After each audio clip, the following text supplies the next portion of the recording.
शपथ ग्रहण समारोह में परिवार और रिश्तेदार के साथ झारखंड की संस्कृति और सियासी ताकत भी दिखी। ये रिपोर्ट देखिए। हेमंत सोरेन, मैं विधि द्वारा स्थापित भारत के संविधान के प्रति सच्ची श्रद्धा और निष्ठा रखूंगा।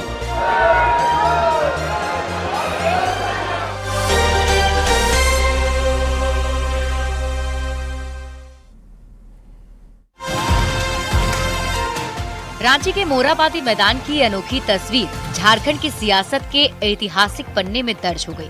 सत्ता में लगातार दूसरी बार वापसी कर इतिहास रचने वाले हेमंत सोरेन ने गुरुवार को चौथी बार मुख्यमंत्री पद की शपथ ली। मैं झारखंड राज्य के मुख्यमंत्री के रूप में अपने कर्तव्यों का श्रद्धापूर्वक और शुद्धि अंतःकरण से निर्वहन करूंगा। इस ऐतिहासिक मौके पर शपथ के लिए सजे मंच पर सियासी शक्ति प्रदर्शन भी दिखा। लंबे समय बाद इंडिया गठबंधन के सारे सियासी सूरमा एक साथ एक मंच पर नजर आए। शपथ से ठीक पहले हेमंत सोरेन ने मंच पर मौजूद मेहमानों का स्वागत किया। माता पिता के साथ कांग्रेस अध्यक्ष मल्लिकार्जुन खड़गे का पैर छूकर आशीर्वाद लिया और स्टेज से हाथ हिलाकर शपथ समारोह में पहुंचे रिश्तेदारों और अतिथियों का अभिवादन स्वीकार किया।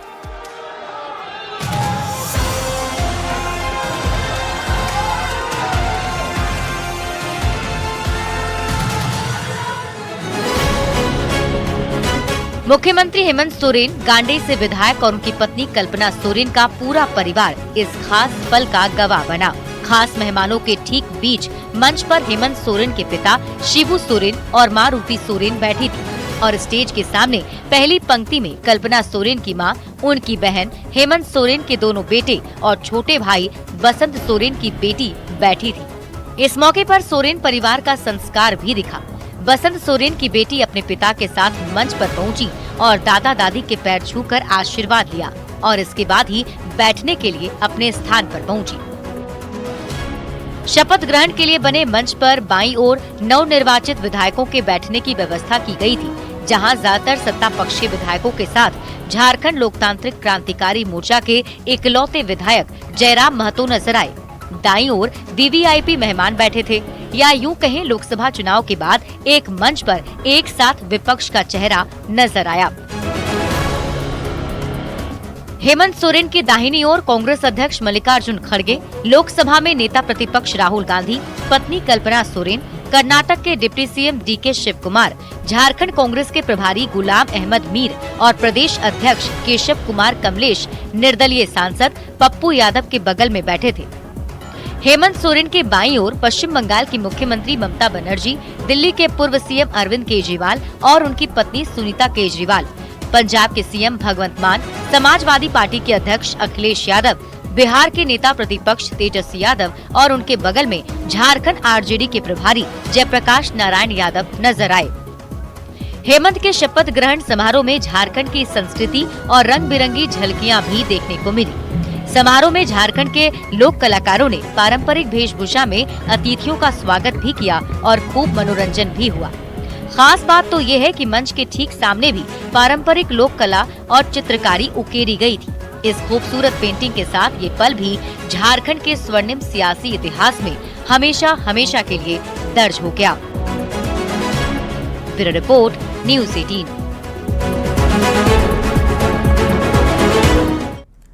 शपथ ग्रहण के बाद सीएम हेमंत सोरेन एक्शन में दिख रहे हैं। सीएम हेमंत सोरेन प्रोजेक्ट भवन पहुंचकर कार्यभार संभाला उन्होंने, और इसके साथ ही सीएम ने जनहित में कई फैसले भी लिए। उन्होंने कहा कि स्टीफन मरांडी को प्रोटेम स्पीकर बनाया गया, जो कि 9 दिसंबर से 12 दिसंबर तक नए विधायकों को शपथ दिलाएंगे। उन्होंने ये भी कहा कि मैया सम्मान योजना के लाभुकों को दिसंबर महीने का 2,500 रुपए सरकार देगी। सीएम हेमंत सोरेन केंद्र के पास राज्य के बकाये 1,36,000 करोड़ की वसूली को लेकर गंभीर दिखे और इसे वापस लेने के लिए कानूनी कार्रवाई की चेतावनी भी दी। सीएम ने सिपाही भर्ती फिर से शुरू किए जाने और पिछली बहाली के दौरान घटना की समीक्षा की बात भी कही। तो हेमंत सोरेन ने सीएम पद की शपथ ले ली है और शपथ लेने के बाद अब वो एक्टिव मोड में नजर आ रहे हैं। मैया सम्मान योजना को लेकर के अगर हम बात करें तो उन्होंने कहा है कि दिसंबर महीने का 2,500 जो पैसे हैं देने हैं उनको खाते में चली जाएंगी। और इसके साथ ही सिपाही भर्ती परीक्षा में क्या गड़बड़ी हुई थी, किस वजह से जो उम्मीदवार थे उनकी मौत हुई थी, उस पर भी समीक्षा की जाएगी और फिर से सिपाही भर्ती शुरू की जाएगी। विधायकों को 81 विधानसभा में जो चुने गए सदस्यों को शपथ ग्रहण हेतु प्रोटेम स्पीकर के रूप में प्रोफेसर स्टीफन मरांडी जी को चुना गया और ये भी निर्णय लिया गया कि आगामी 9 से 12 तारीख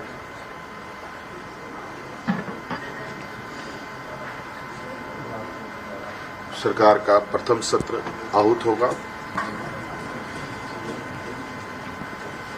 और ये भी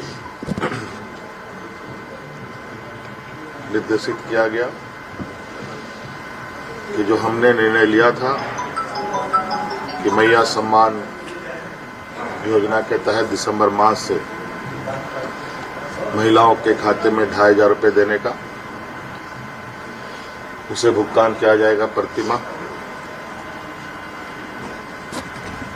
केंद्र सरकार में हमारा जो बकाया है 1,36,000 करोड़ रुपया,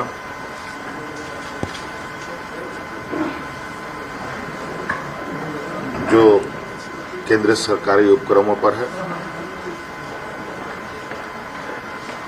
उसकी वसूली के लिए कानूनी कार्रवाई प्रारंभ की जाएगी।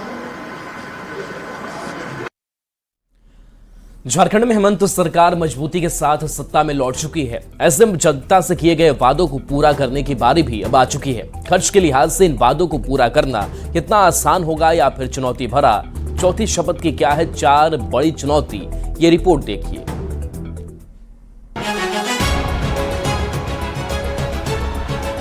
झारखंड की सत्ता में दोबारा वापसी की कल्पना साकार करने वाले हेमंत सोरेन ने चौथी बार मुख्यमंत्री पद की शपथ ली।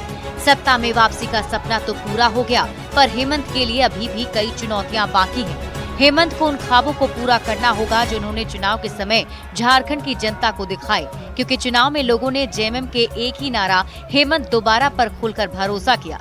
ऐसे में अब चुनाव के बाद जनता के वादों को पूरा करने की बारी आ गई है। चौथी बार झारखंड की कमान संभालने वाले हेमंत सोरेन के सामने 4 बड़ी चुनौतियां हैं।